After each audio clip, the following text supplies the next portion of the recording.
Hey y'all, welcome back. I'm Jeff Hockman with SRL Solutions, self-reliant through preparation. I have two friends, Chad Hoover with Kayak Bass and TV and Zeke Stout with SDI School of Firearms Technology. Together they have a radio show called Outside In on Super Talk 997 WTN on Saturday mornings at 5 a.m. I'm going to be bringing you on a regular basis behind the scenes footage of this show. Today's guest is YouTube sensation and gun enthusiast, Hickok45.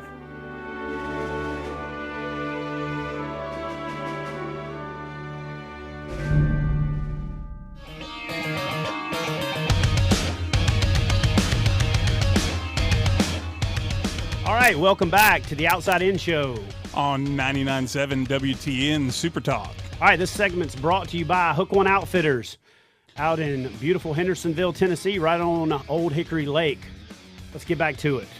Yeah, there was something you were talking about earlier I wanted to touch on. You were talking about getting people to the point where they get those T&Es, where the T&E flood just starts coming in, and you said, do what you do the blogs, do the videos. But I think the biggest key to all of it is have passion for that. I think that's what's made me successful, made you successful, made Hickok successful, is we've had a huge passion for what we do, and it shows. If you go on it just saying, oh, this looks cool, you're not going to get to where you want to be. You know, I'm glad you kind of went down that road, because here's the thing. I know Hickok didn't set out with the intention of getting gear. That's not why he did it. Right. I didn't set out with that intention, and I know that there's a lot of people that have kind of, you can't see this if you're listening to the radio, so I'm doing air quotes with my fingers, made it. And I don't think by any stretch of the imagination I've made it, Hickok's made it, and you definitely haven't made it, Zeke. But the fact of the matter is, if you set out with the intention of trying to get free gear, you're probably never going to get free gear. That's right. You really just have to have a passion for it. Yep. The passion, everything else has to kind of go out of focus. You have to really see that it's the first thing you think about when you wake up. And, if your girlfriend or life partner or significant other is listening when you say this, it's the last thing you think about when you go to sleep. I'll be honest with you. I'm probably in REM sleep, like already halfway asleep, and I'm still thinking about it. Talking to a largemouth? Yeah. No, I meant you, Zeke. Oh, okay. Actually, Gotcha. But I'm still thinking about what it is I'm going to do the next day. I'm still thinking about what I did that day.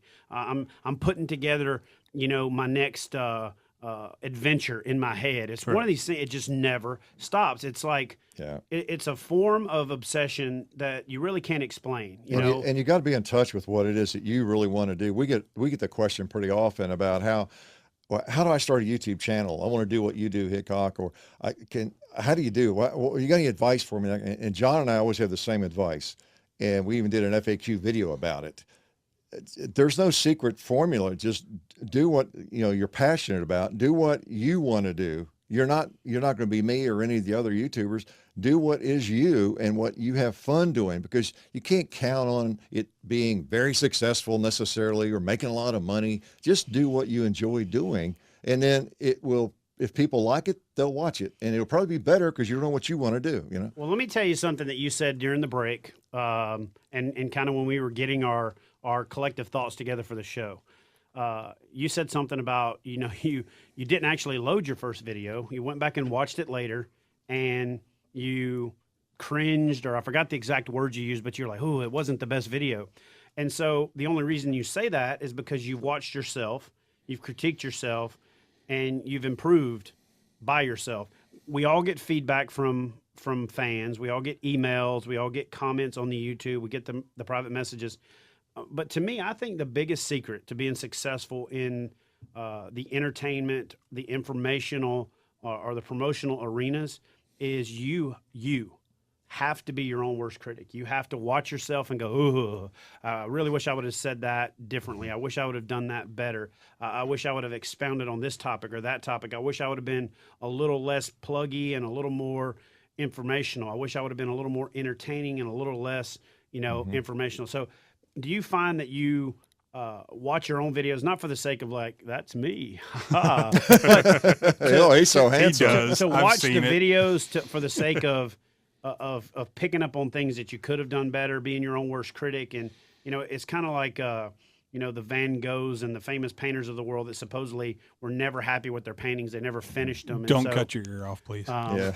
You know, do you find that that's a big motivator for you in what you do? It helps. Yes, I do that. And early on did it a lot more and much more critically.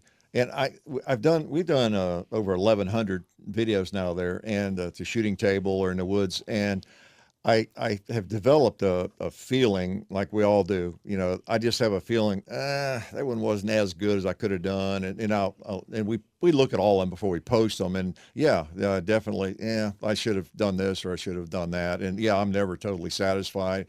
And it's funny, you probably have had this experience. Sometimes we'll do a video, and I'll tell John, you know, he's my partner, cameraman, son, everything, and I don't know, that first part felt rough, or it seemed a little awkward. We don't edit ours too, so you know they may be 25 minutes or 30 minutes long, you know, and obviously they're going to be a little rougher because of that. But there are times I don't know how that went, but then I'll look at it and I'll think, oh, okay, it's okay. It might even be a video. I think, John, we might need to, and we rarely ever redo one, but I don't know if we want to post that. I need to look at it. Well, I'll look at it, and it was fine. Mm-hmm. So I don't know if y'all are like that. Yeah, I found that when we were doing the YouTube channel, the ones that I thought were going to be the worst, once we edited them out, they were some of the best ones. And then the ones I thought, oh, that was awesome. You go to look at it, and you're like, that was garbage. Why did we even try to do that? You know what I've noticed about most of my videos is They're I keep always getting awesome. fatter. No, I mean, you know, everybody says the camera adds 10 pounds. Yeah. It adds 10 pounds per episode for me. I'm like double the size I was when I started doing this thing. You know what It I'm did saying? that to me, too. It's Yeah. weird. That you is know? weird. It It's the does. camera. I think it is. I don't eat more. I mean, I'm actually like 165 pounds and about 4% body fat. But on man. camera, you know. That's true. So, all right. We've covered a lot of stuff that might sound like banter to the folks at home. We're gun guys, so we like to, you know, talk guns. I mean, I could sit here and talk about guns for 5 hours, but I'm a fisherman. That's what I'm known for. I love hunting, I love fishing, and I love shooting. People ask me all the time, hey, what do you do other than hunt, fish, and shoot? And I'm like, Is there anything I else? shoot fish. I mean, does that count? And so I don't golf. I don't have any real hobbies. He does crochet. or habits or things like that. I follow my girlfriend around the mall sometimes, not knowing exactly what we're doing, but it's worth going. Yoga pants have made that a lot more bearable. Yes. I'll be honest with you and tell you that. They're comfortable, aren't they? But yeah, they are. I mean, and when I sit down, they're comfortable on the bench. People look at me. I know they're checking me out. But here's the thing. You know, you're a big shooter. That's what you're known for. It's Hickok45. You turn gunpowder into noise. So, do you hunt? Do you fish? Have you hunted and fished? You know, is the passion for shooting linked to anything other than shooting? Shooting.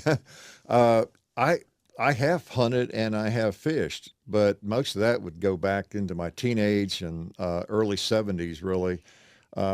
I just, as we were talking about earlier, I just have more of a passion for shooting and firearms. And it's not just burning all the powder I can, shooting as many rounds as I can. I just really enjoy the history of firearms.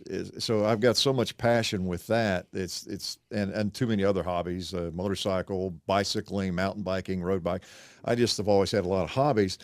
So I don't have time for all of it, you know, no golf or anything like that. Fishing is fun. I can enjoy that, but I just don't do it much. I guess I'm not driven. And hunting, I could have gotten into it. I'm a little bit squeamish, I'll admit. I did a little deer hunting in the early 70s, and with my black powder Hawken rifle, I felt like Daniel Boone, man, out there, or Jeremiah Johnson out in the tree.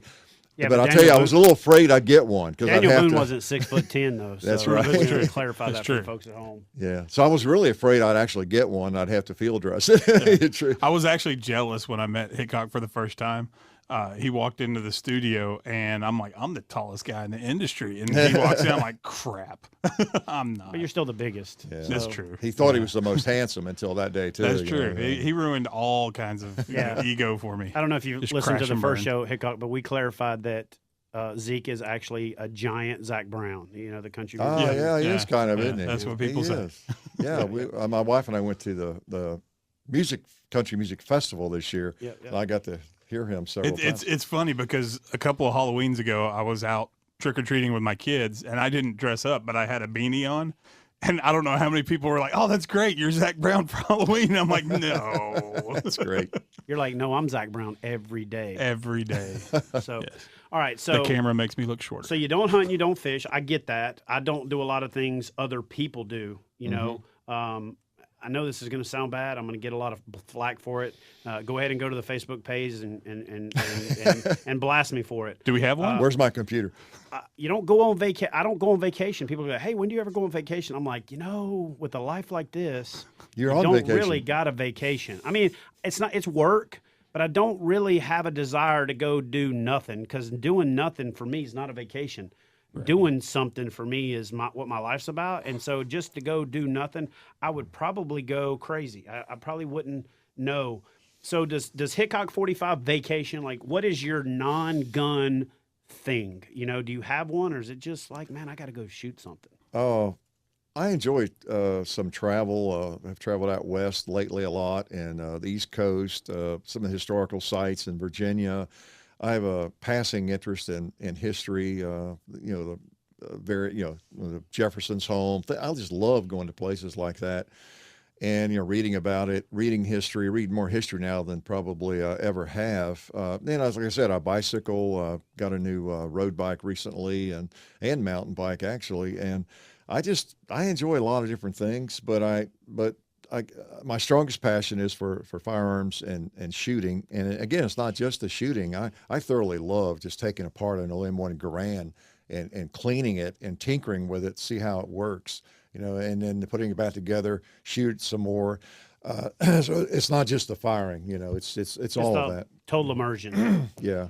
And Zeke, he was talking about Jefferson's home. He was talking about Monticello. He wasn't talking about. I thought it was Wheezy George. and coming George from Jefferson. Wheezy, Yeah, when he Moving said on it, up. Moving on up. We were right on the same page. No, I 'cause saw was where like, you were going with it. I knew what he was I talking was like, about. the Jefferson's home. That's cool. I thought it was fake, but I guess there was a real person. So. Anyways, really. That's a good time to break on that. We're going to break. We'll be right back with more Hickok45. On the Outside In Show. 97. Not 97. 997. Yes. WTN.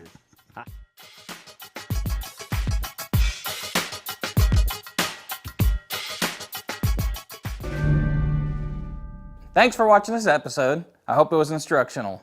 If you could click on the little red button that says subscribe, I'd greatly appreciate it, and you can keep checking back in for weekly updates.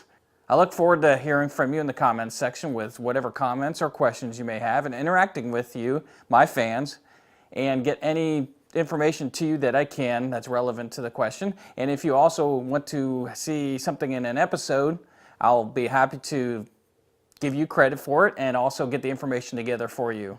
Check me out on Facebook, Twitter, Instagram, Google+, the space station, wherever social media is next. Click on more of my videos to expand your knowledge and become more self-reliant as we learn together.